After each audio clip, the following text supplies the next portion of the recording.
Today, let's look at a story whose core concept is a kind of sacrifice you may have never considered. The protagonist is Prince Sudana. The decision he makes challenges all our understandings of filial piety, survival, and even sanity. Yes, you heard that right. This statement is truly the core and most unsettling part of the entire story. A young prince, to save his starving parents, proposes a horrifying plan. So the question arises, what profound principle is hidden behind a story that, on the surface, appears so cruel? To understand all this, we must first go back to the beginning of the story. Part 1, the journey of despair. It all began with a political disaster. A sudden coup sent this royal family tumbling from the clouds to rock bottom.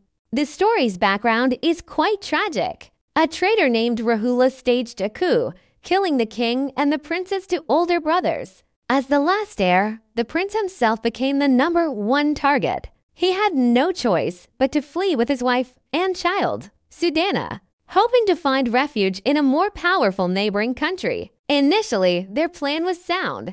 They prepared 7 days' worth of rations for a 7-day journey. But the problem is that people make mistakes when they're in a panic. They accidentally took the wrong path, a barren 14-day detour. This mistake was the beginning of all the tragedies that followed. Can you imagine the scene? After a few days, all their food and water were gone. With pursuers behind them and an unknown distance ahead, they were trapped in the wilderness, unable to get help.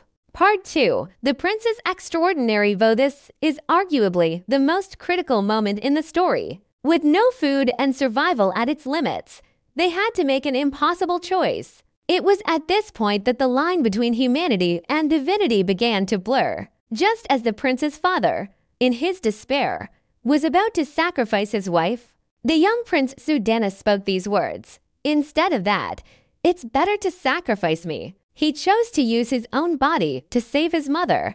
What a painful decision that was. His parents, watching their son's resolve, could only cry and agree. Can you imagine? Each cut was like torturing themselves. This process continued for days until the prince's flesh was almost all gone. To complete the rest of the journey, the parents could only bear the pain of leaving him behind and continuing on. But it is here that the entire story's tone takes a 180-degree turn, transforming from a survival tragedy into a moment of astonishing spiritual power. You see, in his final moments, he didn't think of revenge or regret. Instead, he made a grand and magnificent vow. His sacrifice was no longer just for his family. It expanded to hoping that all sentient beings could benefit from his sacrifice. Part 3, a wise choice. Hearing this, you might think, this is just a human tragedy. But what if I told you that everything wasn't as it seemed on the surface? The Buddhist text's commentary gives us a completely different interpretation. It states that this was not an accident.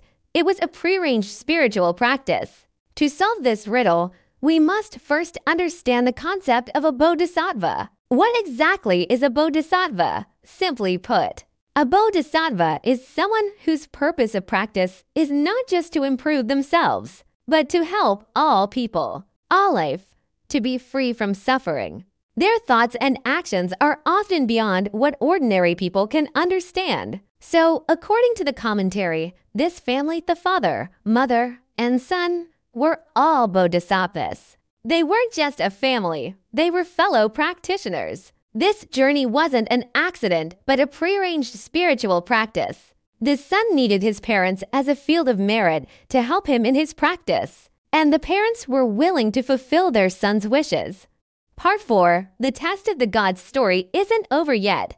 While the prince lay alone in the wilderness, on the verge of death, something even more incredible happened. The power of his vow was so immense that it even shook the gods in heaven. This immense, heartfelt vow directly moved the heavenly realm. The great heavenly ruler, Chakra, decided to come down personally to see if the young man's words were true. The gods' method of descent was also very interesting. They used a wisdom known as skillful means. They didn't just say, "Hey, I'm here to save you." Instead, they first transformed into terrifying lions and tigers. This was actually to help the prince fulfill his vow to give everything.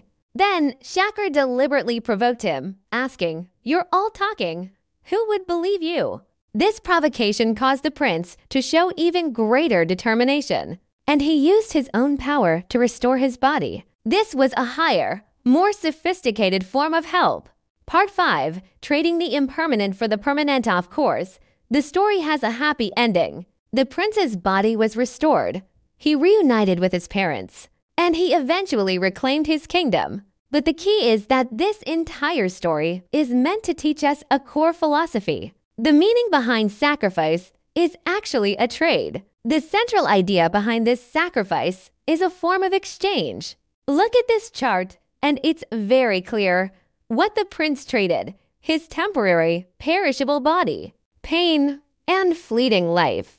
What he gained: eternal, imperishable spiritual progress, merit, and the path to enlightenment. The commentary perfectly summarizes this with the phrase, "Use the impermanent to obtain the permanent." Put simply, our bodies, possessions, and even lives are impermanent. They will eventually disappear. But wisdom and merit are the things that are truly permanent. A wise person understands how to use what will disappear to trade for what will last forever. Finally, let's bring this ancient story back to our own lives. This question is not just for Prince Sudana. It's for each of us. In our lives, are we also often clinging to impermanent things, only to miss out on what is truly permanent and more valuable? This is a question that, I believe, is worth contemplating for a lifetime.